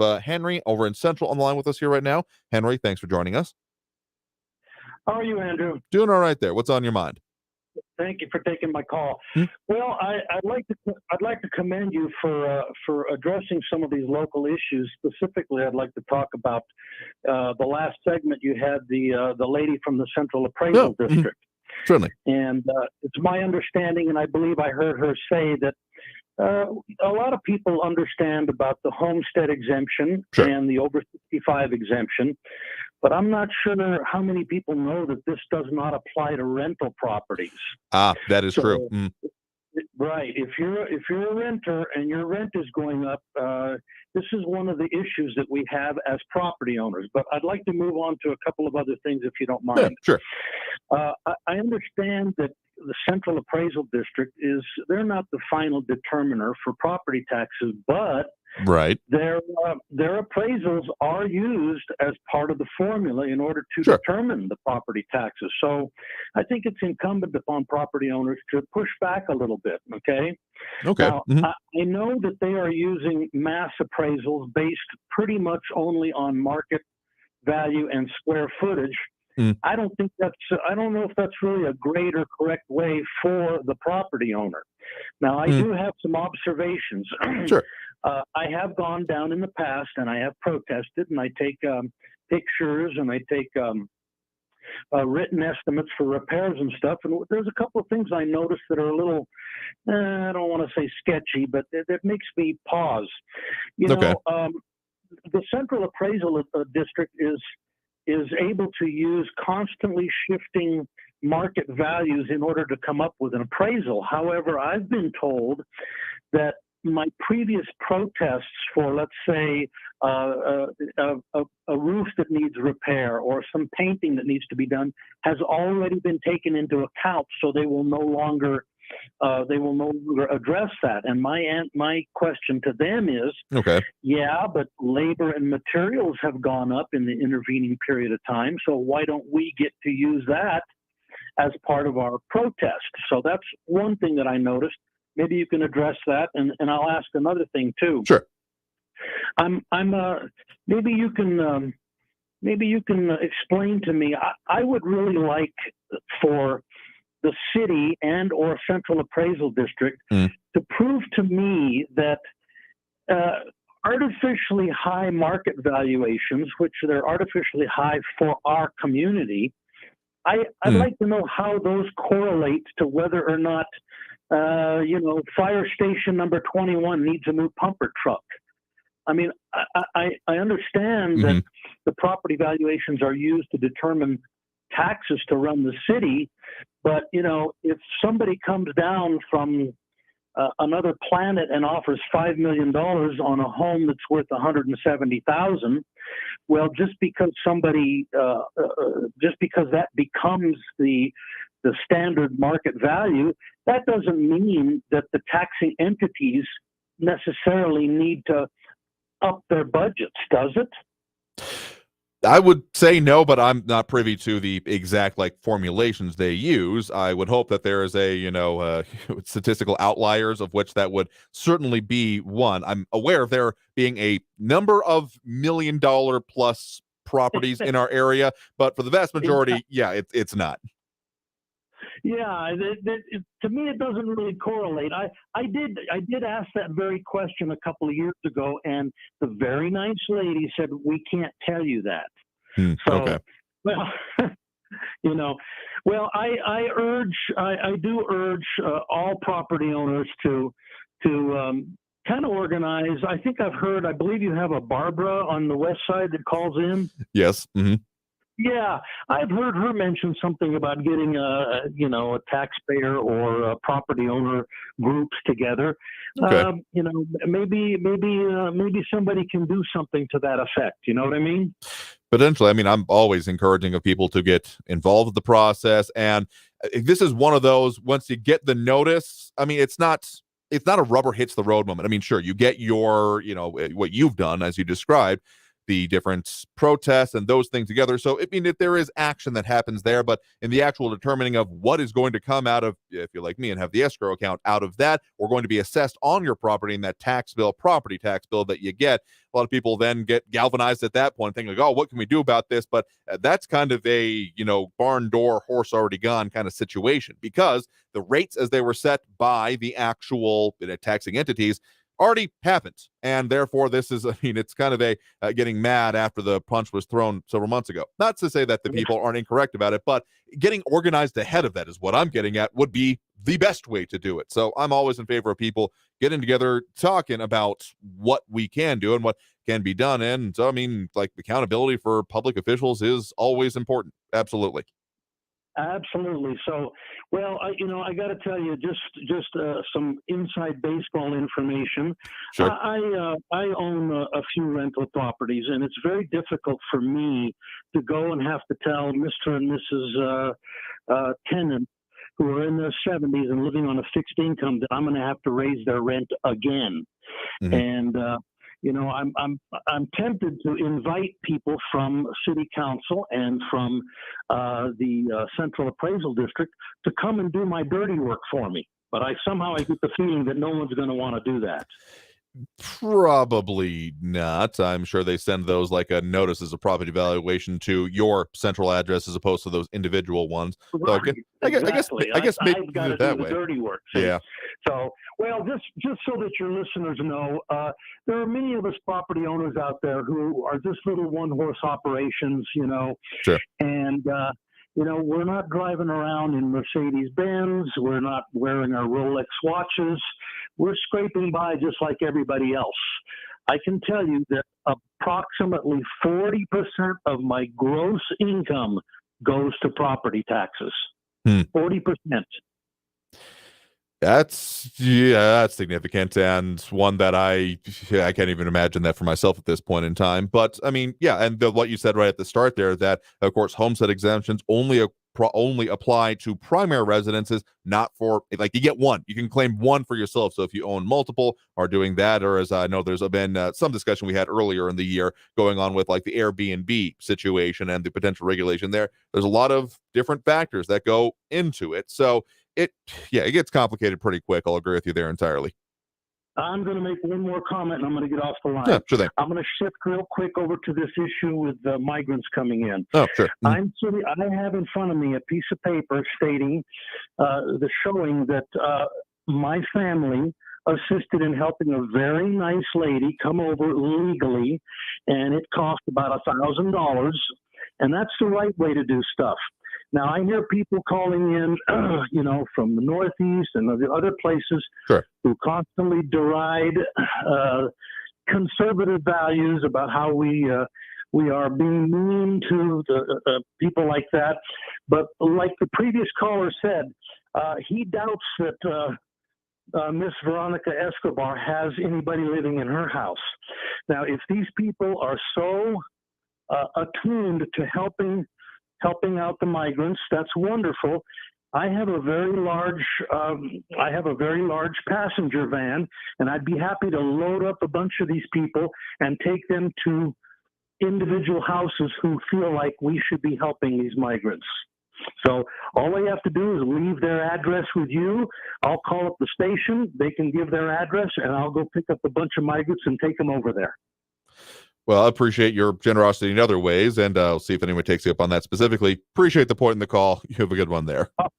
Thank you very much, Andrew. Have a good day. You too there as well. I will say this on El Paso at large, that when these situations come up, that El Paso as a community has proven itself to be incredibly generous individually and to some extent also in organizations and groups that are, of course, the nonprofits that are doing this kind of work. But for the most part, they are also supported by individual donations. So I'm not saying that anyone has to literally have someone come into their house in order to do it, but I would encourage anyone that is either concerned about this or wanting to see more done with it to, well, as we put there, Willie Jenkins lead by example. I think he's more directed at representation as elected officials that were mentioned there. But I will say that El Paso has proven itself to be resilient in a whole lot of ways, including in responding to situations like that. I think that is one of the most important defining things of our community. Let's go ahead and take that next break right now. Coming out of this break, I know we're getting a little bit long at some of the calls, but we're talking about important stuff, and I want to say we're having good discussions. At least I'm enjoying it. So go ahead and take that break now. Again, if you want to get on that line, remember that number, 915-544-5876, 915-544-KTSM. Back after this break with more Talk El Paso here on News Radio 690 KTSM. Stay tuned.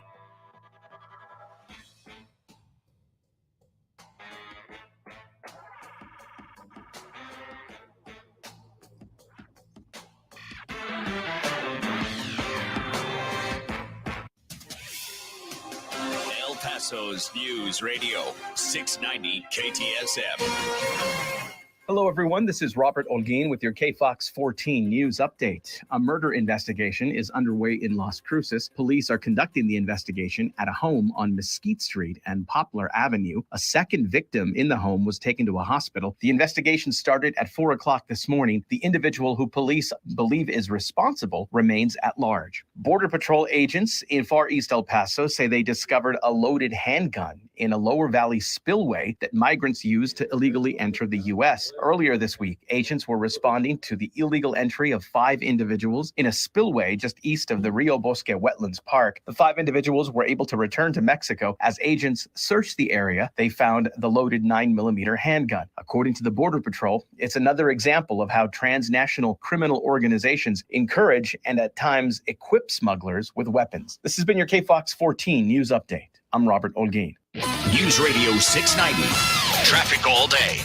A crash is causing delays on the I-10 eastbound after a collision. I-10 eastbound at Mesa Street exit. The left lane is blocked, and we've got 15-minute delays back to Trans Mountain. I-10 westbound from the Loop to the Patriots, a 5-minute delay. A disabled truck's blocking the right shoulder on eastbound Trans Mountain, approaching the 54 Gateway North. And there's an earlier crash still being worked on northbound Lee Trevino at Treywood. Carrie Edwards, El Paso traffic. From the KFOX 14 Severe Weather Center, I'm Chief Meteorologist Brad Montgomery. Lows for tonight getting a little bit cooler. Most areas down into the 40s and 50s for your Friday morning. So a nice start tomorrow morning. We'll see breezy to windy conditions again for tomorrow afternoon. Temperatures similar to what we saw today, back in the mid 80s. As we look ahead to your Saturday and your Sunday, about 87, just breezy conditions on Saturday. Mostly sunny, breezy 89 Sunday. From the KFOX 14 Severe Weather Center, I'm Chief Meteorologist Brad Montgomery. This report is sponsored by Bank of America. Bank of America has powerful digital solutions for local and global businesses, so you can make every move matter. Visit bankofamerica.com/banking for business to learn more. Bank of America, N.A. Copyright 2023. For the local issues and discussion you won't get anywhere else, turn to Talk El Paso. Weekdays at 4 right here on News Radio 690 KTSM. Brought to you in part by the El Paso Community Foundation. Sound off on what matters to you, Monday through Friday, 4 to 6 p.m. And let's talk El Paso. I'm Martin Hoke, the inventor of Navage Nasal Care, and I love Navage. I've told you about how your nose is the body's air filter, that Navage's powered suction will help flush out allergens, viruses, mucus, and germs, and that Navage will help you breathe better. But what do other people say about Navage? Like Haley, quote, Navage is the best thing I bought. I love it. My nose feels so clear now and I can breathe. I've been struggling with a stuffy nose for weeks. I bought Navage and it's amazing. Or this one. I use Navage every night, could not imagine life without it. I have 5 cats, and before I found Navage, I was a clogged mess. Now I breathe so much better, unquote. Those are 2 of over 100,000 online reviews praising Navage, the all-natural solution trusted by over 3 million people to help you breathe better, sleep deeper, snore less, and stay healthier without drugs. Navage is available at Walmart, CVS, Walgreens, Target, Rite Aid, and online. Navage, N-A-V-A-G-E, clean nose, healthy life. At Lowe's, pros can save on the brand you trust. Right now, buy a DeWalt 9-gallon corded chop vacuum with accessories at a new low price of $99. Because Lowe's knows savings, Lowe's knows pros. While supplies last, discount taken at time of purchase. See associate for details, valid through 5/17. This report is sponsored by Lowe's. Always just minutes away from the latest news around town and around the world. You need to know what's going on. News Radio 690 KTSM. News Radio 690 KTSM El Paso.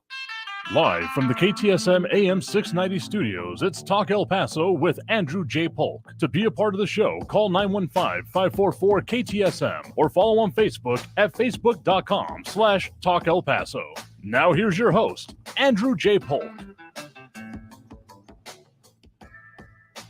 Thank you all so very much for joining us here for Talk El Paso, airing live on News Radio 690 KTSM. I'm your host, Andrew J. Polk. Thank you for tuning in, however you may be doing so, be it on air, online, live streaming through the free and reliable iHeartRadio app, or joining us over on the various social media pages, Facebook, YouTube, Twitter, and Twitch, either under Talk El Paso or Andrew J. Polk.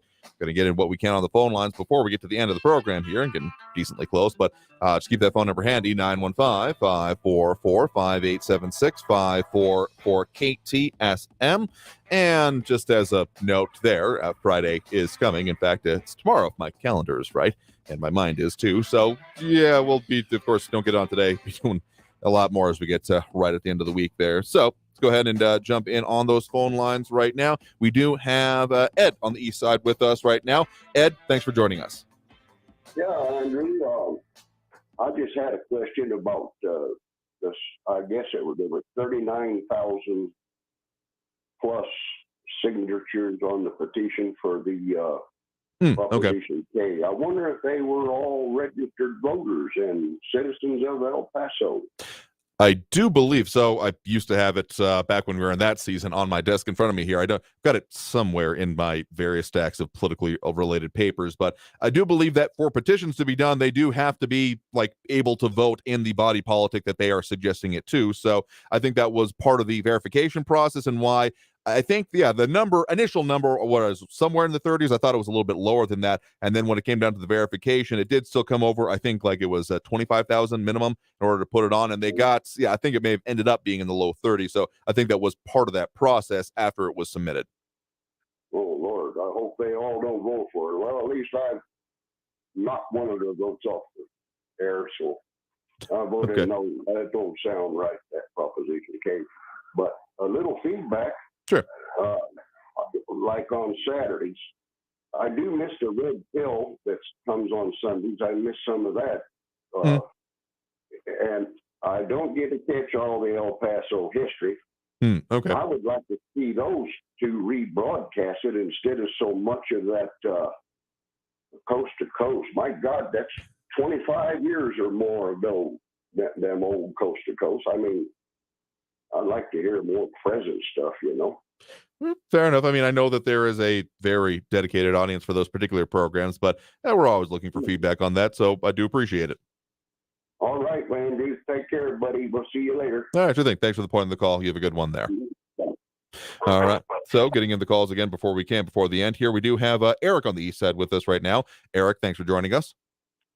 Yeah, real quick, I just wanted to point out, if your callers or conservatives, if they make no distinction between illegal immigrants and asylum seekers, they don't have compassion, and they're racist, and they need to stop lying to themselves, because there's a big difference between asylum seekers and illegal immigrants.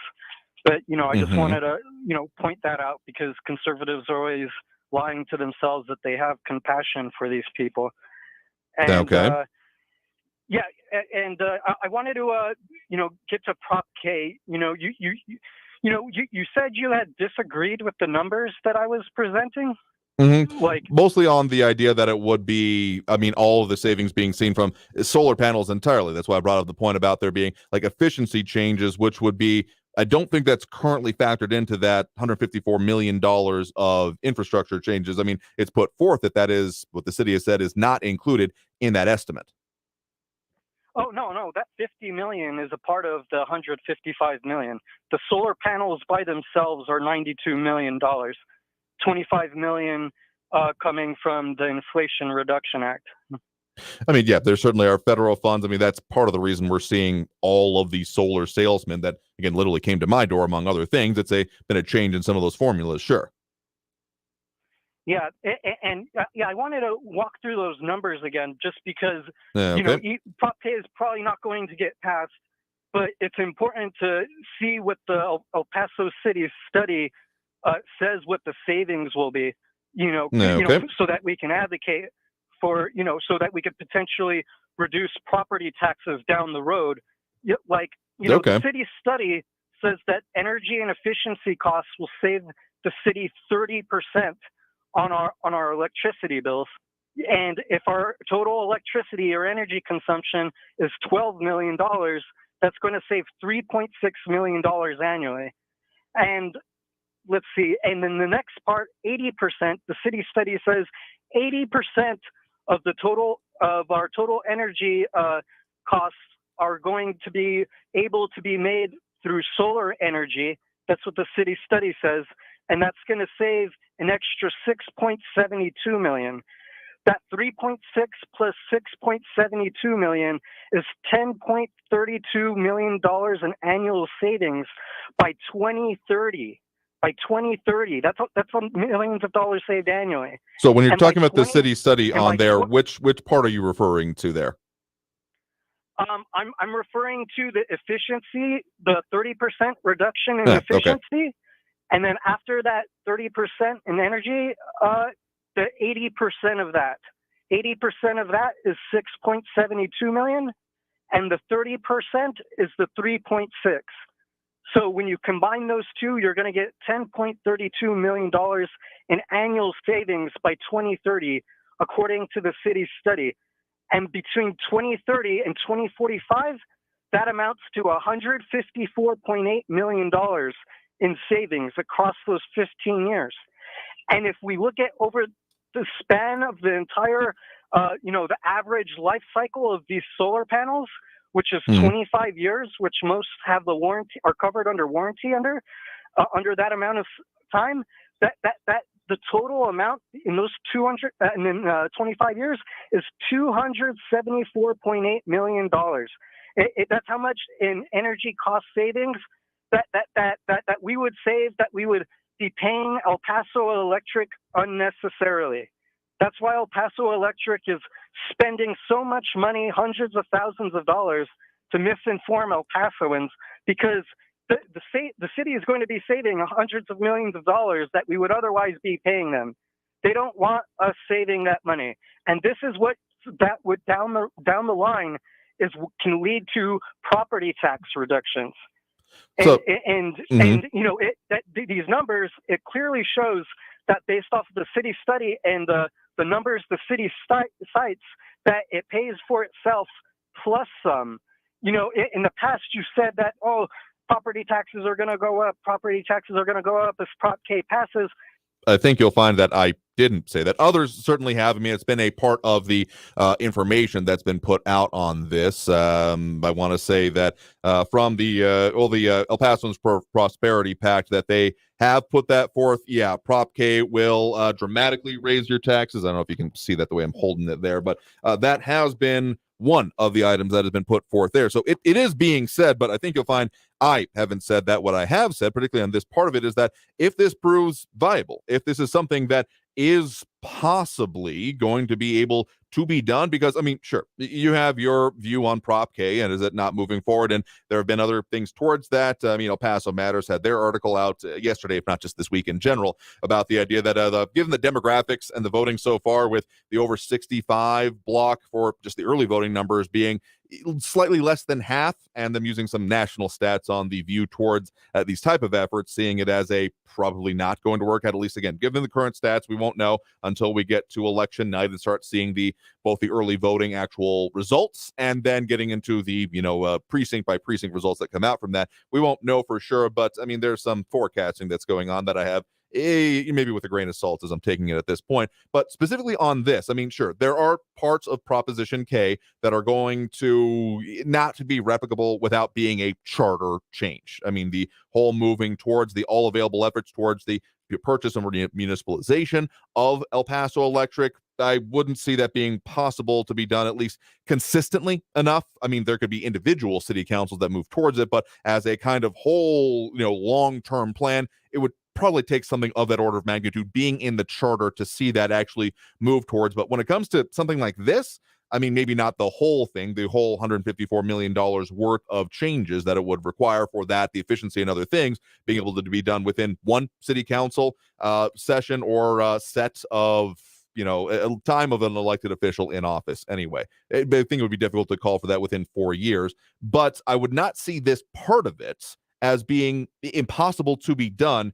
If not, maybe not exactly likely, there would have to be, depending on the whims of city council, in order to, I think it could be done outside of Prop K. Does that make sense? Yeah. On April 3rd, you said it would, and I quote, it would involve change and immediately require increases to base level tax rate. And short answer, yes, I would imagine there would be property tax increases. That was in regards to Andrew assuming his high appraisal rates were included taking Prop K financing into account. So, you did say that it's going to cause property taxes. You did say that. You're misinforming. And context is important here as well, because if you're just adding that on to the budget without looking at the savings that would eventually be realized, because those wouldn't happen year one, day one. It would take time for those to come into place. So if you're just adding on a new department without cutting anything else, yes, that would involve, it's a new department. Do you get what I'm saying here? No, you are saying that there's going to be immediate tax increases when that isn't in the study. And when you look at the numbers, which you didn't even crunch to see if it would pay for itself. Again, we're talking long-term, but I'm talking like day one. If this were to be passed, involving a climate department, that $4.2 million, you realize that would be added into the budget, right? Day one, there would not be property tax increases. You are scaremongering and misinforming your listeners. Okay, let's take it a step back here. You realize that it does involve increases to the city budget to add this department, yes? Which yes? are covered by the savings from the solar panels. Not immediately. The solar panels have to be bought and installed. Again, I'm okay with you if you disagree with me, but if you're not even understanding what I'm saying, that's, I guess, what marginally gets my goat here. You realize that the item, that creation of the department involves increased expenses for the city. Does that make any level of sense for you? Of course, but not to the extent that, oh my goodness, there's going to be property taxes. These are pennies we're talking about in regards to the size of the city's budget, which is $1 billion. Yeah, I've said it's $1 billion, and that's why, again, we're not even disagreeing on this much, my dude, but you seem to be, you take me sometimes like this cartoon mustache twiddling villain, which if you can't see me online, my mustache is not twiddleable. It's not that long. I keep it fairly cropped short here. So I'm just saying that it's involving increases to the budget, which could come down to be increases to the property taxes, maybe not in, forever, if their savings can be realized, if it's implemented the way that it's talked about in this study, but it still involves cost increases, which we basically just agreed upon. So I don't even know what we're doing here. So tell you what, we're getting close to the end of it here. I want to squeeze in at least one more call. Appreciate the point in the call for what it's worth here. And I thank you for at least bringing up one of the quotes that you said you would, but also let's remember context is definitely important. I think we got time for one more quick call on the line. We do have Jerry on the Northwest. Jerry, we got about a minute. Okay, sir. I appreciate it. Andrew, and I don't mean that this is not an insult to you, but this is one of them proverbs in the Bible. When you argue with a fool, be careful, because people will not recognize the difference between you and the fool. That's just a paraphrase. So I'm not trying to insult you there. Yeah, when you argue with them individuals like that, you got to be careful, because they'll do everything in their power just to make you look foolish. Okay, so and you don't deserve that. Fair enough. My question is, you've heard about Tucker Carlson. I know this isn't part of El Paso area. Sure, it's come up previously, and you know that they're going after him, correct? Sure. Yes. Okay, what do you feel about that as a reporter and a person in the news organizations and a member of the Free Press, just as Tucker Carlson was a member of the Free Press? What is your concerns about that? I'm not sure we could fit this all in with the time we got left. I'll put this in brief, because I have how had about tomorrow? You just bring it up tomorrow. And fair enough. Okay, we could do that. Okay, all right. I would like to address Eric. Eric, I myself, Jerry, if I was born not in the United States, I didn't win the lotto of being where I was born from, where I came from. If I was born in some other nation, I would do my damnedest to get to the United States, even if it was illegally. Okay? I understand where these people are coming from when they're poor. I grew up poor. In fact, my great-grandpa, my grandpa was called a WAP, without papers. So he did get here on the boat, was refused, and then jumped the boat and came in with what they would consider illegally then. So don't preach to us out here when you don't know the situation. I have taken in illegals, and I'm not going to go any further than that, to help them out. Fair enough. I've bought boots for them at certain construction sites where I've worked. I've gave them money for meals. I've taken them to the store and helped them buy things, because in the area I was working in, they didn't have people that spoke Spanish. Fair enough. And I appreciate your story there. We just got to, we're all right up at the end of the show here. So I appreciate the point in the call, Jared. You have a good one. No, appreciate that. And we got to end it there, because we're not even going to be able to take that last break right now. I want to thank everyone that did tune in, call in, comment, participate in the show. Friday's coming, and I've got some things to put forth there. So we'll have to leave it there for today. Super out of time. I want to thank everyone that did tune in, call in, comment, participate in the show. We'll do it again tomorrow, as we do every Monday through Friday, 4 to 6 p.m. So until then, until next time, I want you all to stay safe, look twice for motorcycles when out on the road, and have a great evening, y'all. We'll see you tomorrow. Hello, everyone. This is Robert Olguin with your KFOX 14 News Update. A murder investigation. An earlier multi-vehicle crash on I-10 News eastbound Radio at Mesa 690 is blocking the left lane and causing 25-minute delays back to Trans Mountain. Zaragoza northbound is slow from the loop to Montana with an 8-minute delay. And on the spur, Liberty Expressway eastbound from the gateway to the loop, it's a 5-minute backup. Kerry Edwards, El Paso traffic. This report is sponsored by Staples Stores. During Staples Small Business Deal Days, find new deals in store each week. Plus, rewards members get $30 back in rewards when they spend $100 or more. Rewards offer ends May 13th. Limit 1. Redeemable in store only. Save big for your business at Staples. Car crimes are on the rise. Protect yourself and your valuables this holiday season. When you park your car, always lock it down. Never leave keys in your vehicle. Never leave your windows down. Don't leave your valuables in plain sight, or you might return to a terrible sight. Try to park in well-lit areas. And most importantly, always lock it down. Brought to you by the Insurance Council of Texas and the Motor Vehicle Crime Prevention Authority. Learn more at lockitdowntx.com. At El Paso Electric, we're working to meet our goal of providing 100% carbon-free energy by 2045.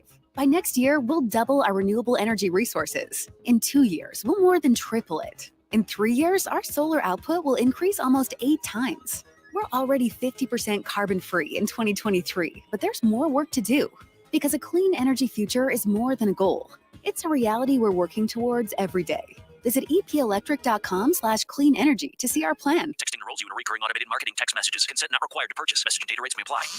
Leaving for the gym so early? I'm ready to go. Since you started taking Nugenix Total T, you've been acting like when we met in our 20s. I feel like myself again. Lower testosterone after turning 40 slowed me down. Nugenix Total T has been a game changer for me. What is it about Nugenix Total T that's different? Well, it's a patented key ingredient called testofen. It boosts free and total testosterone to help you get back the drive and energy from your youth. It's backed by 5 clinical studies. I've seen the huge difference it's made for you in the gym, at work, and in the bedroom. I'm so glad I sent them a text for my complimentary bottle. Text PRIDE to 321321 right now for your complimentary bottle of Nugenix Total T. Nugenix is the #1 selling testosterone boosting brand at GNC and Walmart. Do it now, and we'll also send you a bottle of Nugenix Thermo X, our newest, most powerful fat burner ever. Absolutely free. Text PRIDE to 321321. That's PRIDE to 321321.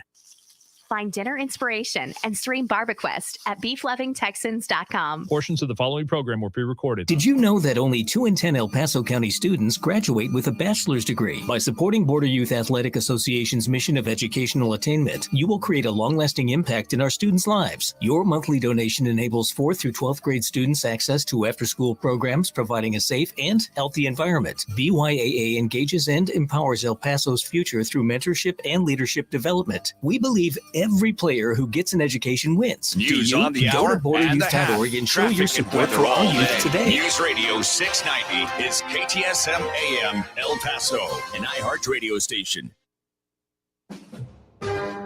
NBC News Radio. I'm Brian Shook. The accused Atlanta mass shooter will not have an initial hearing. 24-year-old Dion Patterson waived his right to his initial hearing today. He's charged with 1 count of murder and 4 counts of aggravated assault after allegedly opening fire in the waiting room of a medical facility, killing 1 woman and injuring 4 others. Attorney General Merrick Garland says the conviction of 4 Proud Boys members on seditious conspiracy made a statement about the Justice Department. Today's verdict makes clear that the Justice Department